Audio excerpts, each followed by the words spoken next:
Hi. That was so weird. Hi guys.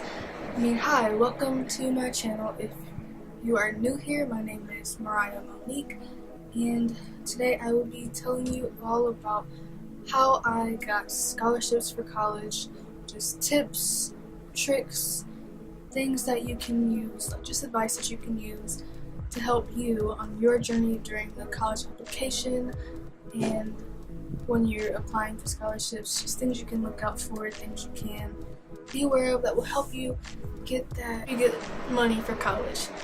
So I have a outline that I'm looking to below, so if you look down, that's where I'm looking. Just a little backstory. I'm going to be attending the University of Michigan, and I basically got a lot of scholarships that will help me out. In total, for all the colleges that I applied to, I have over $100,000 in scholarship money, and this includes full tuition scholarships, just private scholarships from different organizations locally, and then I applied to scholarships through like alumni associations, and I was also given grants for like GPAs, SAT scores, things like that. So I will be going over different ones later on in this video. Watch out for that. But I'm just going to be giving you tips for like what to do to prepare yourself for getting these scholarships, and then I might have a separate video on how to apply to them, but I will be touching on some of these tips, the things that I've written down today. And if you want a more in-depth video, then just let me know in the comments and I will be happy to do one.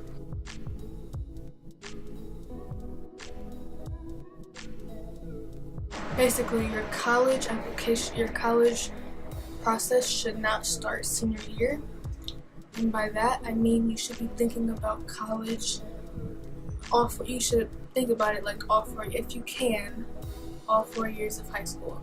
So a good quote is to start with the end in mind, so that freshman year you know what school you want to go to, or you know that you want to go to a good college. It would make more sense for you to like strive to get good grades and do well on all your test scores, and to prepare for the SAT earlier than most people might, because you want to go to a good school. So if you start with the end in mind, even if you're not starting freshman year, you can also do this senior year. Just know where you want to go and figure out how you're going to get there.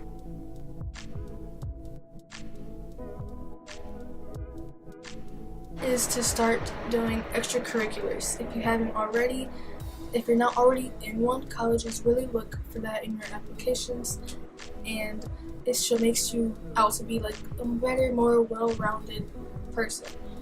Now, I'm not saying that you need to be in a lot of extracurriculars and to do a bunch of things that you aren't passionate with, because colleges want somebody that's passionate about something too. It's good to do extracurriculars or to volunteer in some capacity, because it shows colleges that you are interested in something, that you're passionate, and that you have leadership abilities and initiative. Initiative and leadership are two big things, both for applications and scholarships. Well, I guess I'll share the things I was in. I was on student council for 4 years, which showed consistency, and then I was on NHS, National Honor Society, for 2 years.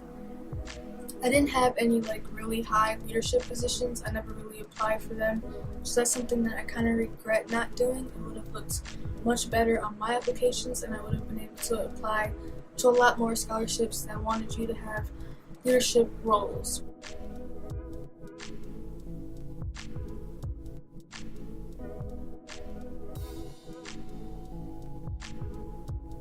The next thing are the classes that you take. Depending on what you want to go to college for, or what you're going to be studying, it would make sense to take different classes. I wanted to go to a big, well-known school, so I knew that I had to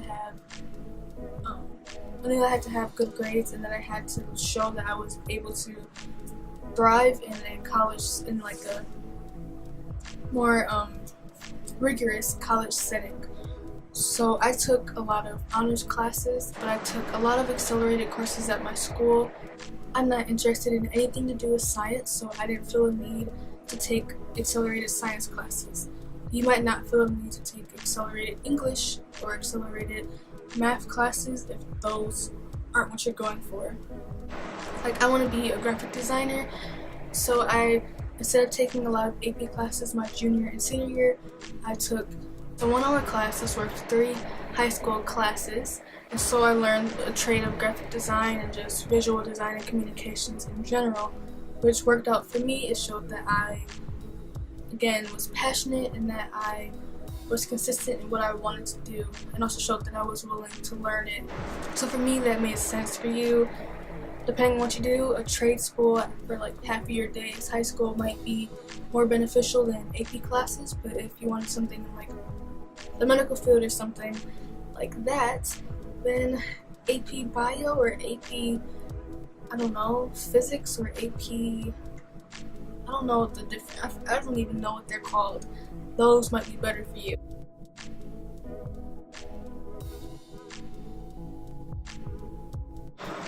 The next part would be your GPA. GPAs are obviously important. That's been probably stressed you since you got into freshman year. But if you messed up freshman year and you scored your GPA by then, you can make it up by the end of junior year. Just so you know, colleges don't just look at the end of junior year school grades. They look at the past 3 years from freshman to junior year. So they're all important. But just the higher GPA you can get, the better. A lot of scholarships, they have cutoffs for the GPAs that they will allow to apply. So a lot of them cut off at 3.5. So if you have under that, then you can't apply to those scholarships, and then that really limits how many you can apply to.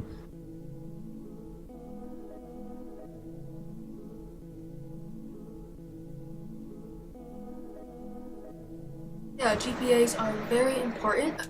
Don't slack off any of your years, especially pay attention to your junior year GPA, because that's the GPA that colleges will see on your transcripts, and that's the GPA you will be using to apply to scholarships with, so that is what you would need.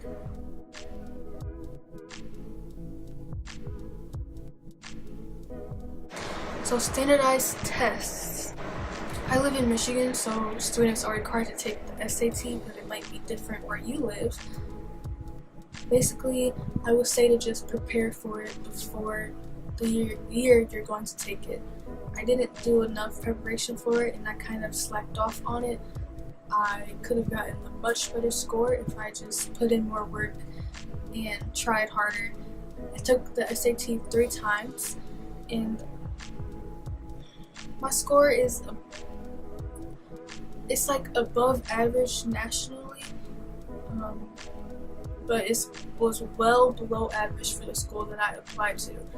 So it was one of those factors that made me not sure if I was going to get in, and I wouldn't want you to go through that. So just please take some prep classes. If you can't do that for whatever reason, Khan Academy is a really great resource. It's free, and they have practice exams, it's for SAT prep, but they have practice exams. They teach you stuff. You can run through the whole math section, and it will really help you just build up your stamina for the actual test, so that you know what you're doing, you know what type of questions are going to come up, you know how to pace yourself, and how not to just get burnt out and tired. The first time, it was so bad. My eyes were it was so bad. My eyes were tired, I was tired, I didn't know how to pace myself. That's a factor in the score you get. So I would just say to practice, practice, practice. Same thing with the ACT, I just don't have any experience on it, so I'm not going to speak to something that I don't know.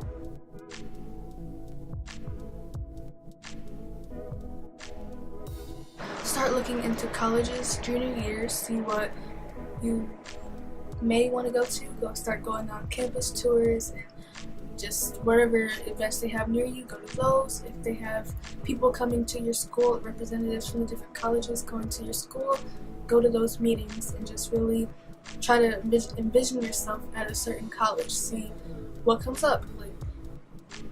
try to place yourself at that college and see if you like the feeling. See if you can feel yourself or see yourself going there. I did that with certain schools. I didn't think that I would fit in there, or I just didn't see myself going there, so I didn't put as much time and effort into my applications for those that I did for other schools. I would say look at the colleges you want to go to, figure out what you may want to major in or what field, so you have a better idea of where you want to apply. Start making sure your GPA is top, like as high as you can get it. Practice for your SAT or ACT, and don't forget to have a good time. Colleges don't want somebody that's just boring, just all about school and school. They want somebody that has a personality and that's unique and that has passions and hobbies and just things that they're interested in that makes them different and makes them of value at that institution. So be that. Just figure out what is good for you, what's different or valuable for you, and then work at that. The tips I have on what to do to prepare for like senior year college applications, how to like start preparing for scholarships, start thinking about them. I'm going to be doing a part 2 to this video where I talk about more specifically like what to do senior year, what to do like when application process, what to do for applying just to different scholarships or different things in general. So look out for that. I will be doing that really soon. Thank you for watching this video. If you liked it, please comment down below and let me know why. Also, let me know where you are planning on applying. If you have already applied, let me know where. I would love to know. I just think it's cool to see where everyone's gonna go or what they're interested in. So thank you for watching this again. Bye. Thank you for watching this video. If you like this video, don't forget to like it and leave a comment letting me know why. And subscribe for more content. I post regularly and I would love to have you back. Press subscribe and push the bell next to my name to be notified whenever I upload. Thanks for watching again. Bye.